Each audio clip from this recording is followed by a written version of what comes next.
I walked up through the roses and I looked, and that's all I needed to see. And for good reason.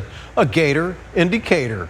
A woman watering the flowers made this shocking discovery, Dawn. Yeah, and when she called for help, she was met with disbelief. WAND's Karen Eisert has more on this strange story.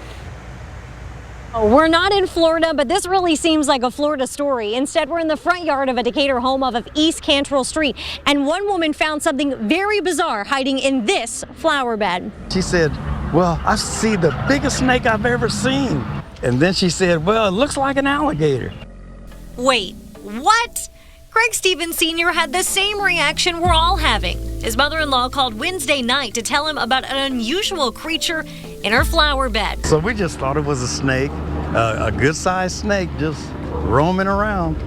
And I'm thinking, well, this one has legs. Craig turned investigator and soon realized this was no snake. Alligator in Decatur, that sounds a little unusual. They quickly called the Macon County Animal Control, who didn't quite know what to think. We received a call that somebody had an alligator in their yard.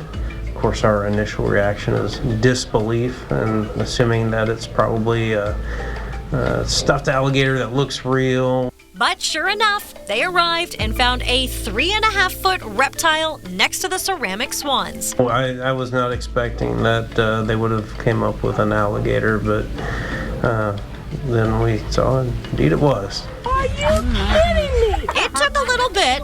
He had a lot of attitude.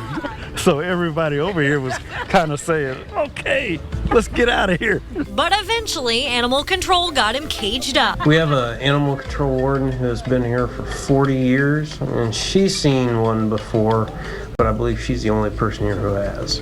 For Craig, this is a story that his family plans to tell for weeks and even years to come. But the biggest question remains, where did he come from? And this is a busy street.